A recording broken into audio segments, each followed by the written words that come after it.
especialmente quando nós falamos em esporte e luta contra o racismo. Esse tem sido um tema muito abordado, muito debatido, até por conta dos últimos episódios que nós temos vivenciado, não só aqui no Brasil, mas em boa parte do mundo. E o governo federal, através do Ministério do Esporte e do Ministério da Igualdade Racial, firmou um acordo para que o governo federal também entre nessa luta contra o racismo. E para a gente entender como isso vai acontecer, nós estamos em contato com a ministra da Igualdade Racial, a ministra Aniele Franco. Ministra, muito obrigado por nos atender. Seja bem-vinda à Rádio Bandeirantes. Imagina, obrigada pelo convite, uma honra estar aqui com vocês.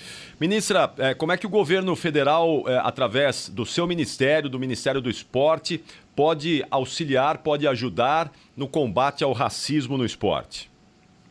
Sim, acho que primeiro de tudo é dizer que a gente tem tentado nesse governo e tem feito a liderança pelo exemplo, né? Liderar pelo exemplo é sempre muito importante para aqueles que se inspiram em nós. Então, quando o presidente Lula lá atrás ainda recria, né, e reestrutura esse ministério, colocando o Ministério da Igualdade Racial, deixando de ser uma secretaria e e começando a ser, né, um ministério, aí já é um passo de que racismo é coisa séria, que a gente não tolera nesse lugar. Mas, para além disso, a gente começou ações ainda na presença da Ana Moser, ainda no começo da gestão do governo federal, né, desse momento de Lula 3, onde nós sabíamos da responsabilidade, da importância, e desde então, para além dos acordos entre os próprios ministérios, os acompanhamentos e também a criação de políticas públicas e ações que venham a combater o racismo no esporte, né? Um lugar onde se pode qualquer coisa menos ter racismo. E na prática, quais são essas ações? O que é que dá para fazer na prática para que o governo federal ajude no combate ao racismo no esporte? Claro. Quando nós assinamos esse memorando de entendimento, né, na Espanha, por exemplo, em 2023, logo após os vários acontecimentos racistas e cruéis que a gente abomina totalmente contra o Vini Júnior, que é esse símbolo do esporte que demonstra aí tanto sonho e esperança para as pessoas, era para além de ter um conjunto de ações que vão desde um letramento racial, para que também entendesse a gravidade do problema e clubes e atletas e pessoas que cometessem atos racistas fossem punidas. Na prática, o que a gente quer, na verdade, com o programa Esporte Sem Racismo, como eu comentei no início da sua primeira pergunta, né, que a gente faz junto com o Ministério da Justiça, mas também com o Ministério dos Esportes, é que a gente possa, de uma vez por todas, exemplificar, mas também cuidar de uma melhoria desses espaços. Eu fui atleta minha vida inteira, sou um atleta hoje, não tanto quanto eu era antigamente, mas vivi isso na pele. E você ter um sonho de conquistar alguma coisa dentro do esporte e também não ter um suporte é muito ruim. Então, para isso esse memorando, para isso que a gente tem feito um grupo de trabalho com o próprio MESP, para isso que a gente tem feito debates que têm sido apresentados, né, com relatórios de propostas e recomendações, para que não fique apenas no papel, mas que aí sim a gente consiga ter um levantamento de dados, né, para a produção de política pública. A gente assina, né, também um acordo de cooperação com a própria CBF, trazendo ali o MIR e o MESP também, mais uma vez, uma campanha do racismo, com o racismo não tem jogo, né, que a gente também fez, e a gente se posicionou firmemente também contra o caso do Luigi e vários outros casos que têm ocorrido na nossa sociedade, eu diria, no mundo. A senhora acredita que o mundo do esporte aqui no Brasil é conivente com o racismo? Não, dizer que alguém é conivente, e muitas pessoas que infelizmente às vezes nem letradas sobre isso seria uma resposta de má fé da minha parte, né? Eu prefiro não, como boa professora que sou desde meus 17 anos, eu prefiro dizer que o esporte não é esse lugar. E, infelizmente, é claro, existem muitas atitudes e muitas coisas que ocorrem quando as pessoas estão em disputa de esporte, porque mexe com sentimento, mexe com sonho, mexe com vontade, mas dizer que é conivente eu acho que seria leviano da minha parte. Agora, por outro lado também, permitir que aconteça, aí sim também é dizer que em determinados lugares o racismo ocorre de maneira explícita e ninguém faz nada. Eu acho que por isso que quando a gente retoma a um governo federal como esse, pela liderança do presidente Lula, que é uma pessoa que é super ali para o esporte, a gente precisa, sem dúvida nenhuma, criar mecanismos e soluções para que as pessoas que pratiquem e que assistam possam de verdade curtir o esporte. Eu vou encerrar essa pergunta dando um exemplo do meu pai, né, do seu Antônio, que é tricolor doente, fanático, que ama o Fluminense. Meu pai sempre diz que toda vez que um clube, um torcedor, algum lugar desse tipo comete racismo, o ideal seria que esse clube fosse punido de alguma maneira, perdendo ponto, perdendo classificação, enfim. E muitas das vezes, quando a gente consegue conversar com as pessoas que estão lidando conosco, né, nessa construção de políticas públicas sobre esporte, muita gente fala isso. O dia que for o dia que a culpa chegar nos estádios e nas pessoas que de fato tomam conta do esporte, a coisa muda. Então eu acho que a conivência é um pouco disso aí que eu diria para te responder. Quando tiver ações concretas e de fato, né, todas as entidades esportivas, os torcedores, os atletas se conscientizarem que a gente não pode ter racismo no esporte e que ali não é lugar para isso, é lugar de salvar a vida, de impulsionar, como foi o meu caso, com bolsa de estudo da minha vida inteira por conta do esporte. Perfeito. O seu pai, o seu Antônio, sabe o que é, não é?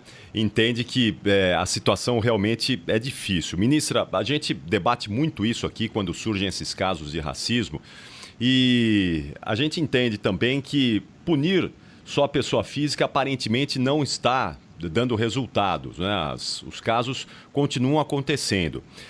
Nessa conversa com a CBF que a senhora relatou, a senhora acredita que é possível sugerir ações mais duras, penas mais duras talvez, para os clubes envolvidos com os seus torcedores que cometem atos de racismo? E aí a gente pode ampliar também para outras confederações, para outras modalidades. É possível que o Ministério sugira para essas confederações que penas mais duras e principalmente para os clubes, as entidades, já que as pessoas físicas podem ser punidas, poderia ser uma saída, uma medida? Com certeza, a gente fez isso, né? A gente tem feito isso. Em todos os memorandos de entendimento, todos os acordos assinados, esse tem sido um dos maiores pedidos, porque a fala que nós ouvimos há poucas semanas atrás, né, onde as pessoas que estão ali em cargos importantes, né, fazem piadas sobre o racismo tendo uma presença no esporte, é inadmissível, né? Então, pedir mais rigor nesse enfrentamento, né? Tá com os dirigentes, tá ali manifestando que a gente está aqui para compor e para ajudar e para somar junto, né? O MIR, ele é transversal, o nosso ministério ele é transversal, assim como ele cuida de saúde, ele cuida também de esporte. Então, pedir mais rigor, letrar, dar visibilidade a casos como esse e também cobrar que as autoridades também, né, responsáveis por isso, possam de verdade entrar nesse jogo para proibir, para extinguir de vez o racismo em espaços como esse. Acho que é nosso papel. Estranho seria se nós não fizéssemos isso, mas com certeza é possível e é o que a gente tem feito. Agora, uma dúvida aqui sobre a possibilidade de ampliar essas ações para fora do Brasil. E eu te faço essa pergunta porque, no caso do Luigi, do episódio dele em Assunção, no Paraguai, o Paraguai, que é nosso vizinho, não tem uma legislação específica contra o racismo como nós temos e outros países, não só da América do Sul, mas do mundo também. Então, para muita gente que comete um ato de racismo nesses países, a desculpa é que, olha, aqui a gente não sabe o que é isso, não tem essa regra, essa legislação. Como o ministério que a senhora comanda e como o governo federal pode interferir de alguma maneira nesse sentido? Como o mundo está avaliando essa questão do racismo como crime, algo que acontece aqui no Brasil já e que outros países não tratam dessa maneira? Claro, culturalmente falando, a gente precisa dizer que sim, né? Cada um tem a sua particularidade e especificidade, mas acho que é por isso que entra tão importante aí as relações internacionais que a gente tem cultivado e que o presidente Lula retoma quando é eleito ali em 2022, né?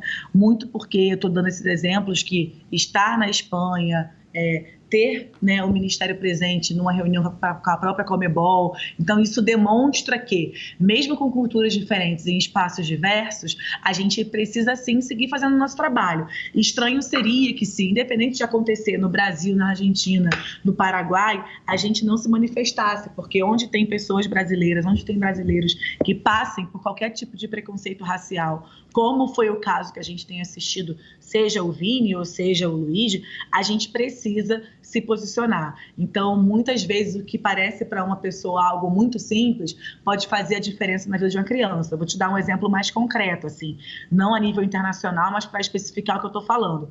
Quando a gente faz a primeira Copa Quilombola no Rio de Janeiro, dentro do Fluminense, e traz pessoas de todo lugar do país, as pessoas que nunca nem tinham andado de avião e ter saído, é esse tipo de atitude que o esporte precisa ter, não ao contrário. Então, esse tipo de ações que fazem com que pessoas, crianças, enfim, independente da idade, sonhem com o sentimento do esporte, que é o que move a gente, é o que me move diariamente também, é o sentimento que a gente tem empregado aqui, mais do que, independente da diferença de cultura ou não, as pessoas precisam se respeitar, onde quer que estejamos, aqui ou em qualquer lugar do mundo. Pela sua percepção e pelo seu conhecimento também, ministra, qual é o ambiente que hoje tem uma quantidade maior de racismo, de atos criminosos aqui no Brasil? É no esporte? É no ambiente escolar? Onde é que a gente detecta a maior intolerância aqui no Brasil em relação ao racismo? É difícil mensurar isso, porque toda e qualquer pessoa negra está sempre sujeita a ser, né, a ser confrontada por questões raciais. Não importa onde a gente esteja, nós somos 56% da população.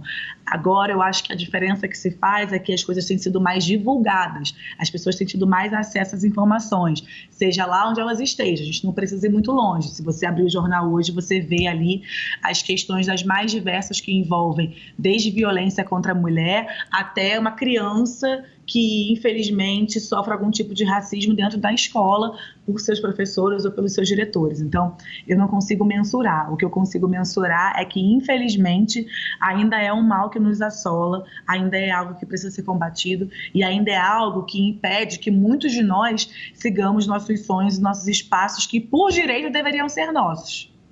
Olha, nesse final de semana está começando o Campeonato Brasileiro. Será possível observar já na edição desse Campeonato Brasileiro mais medidas, outras medidas, novas medidas em relação ao combate ao racismo? Há já esse entendimento com a CBF de que nesse Campeonato Brasileiro a gente pode ver uma evolução nessa luta, ministra? Eu espero que sim. Eu sei e tenho visto que, né, cada órgão aí das entidades esportivas estão cada vez mais focados no combate à eliminação do racismo dentro dos esportes. Então, eu espero que a gente tenha um final de semana de muito esporte, né, que é o que eu sempre desejo para todo mundo, que as pessoas entendam a importância disso, mas também de muito respeito. O esporte é um lugar de empatia, é um lugar de respeito, é um lugar, sim, que a gente vibra, mas tem que vibrar pelas coisas que são positivas e não por algo que é tão ruim e que mata ainda, infelizmente, no nosso país, como é o racismo. Qual é a sua modalidade esportiva, ministra? Vôlei, desde os 8 anos de idade. Muito bom. Agora o vôlei está meio modo pausa aí, enquanto a senhora está à frente do ministério.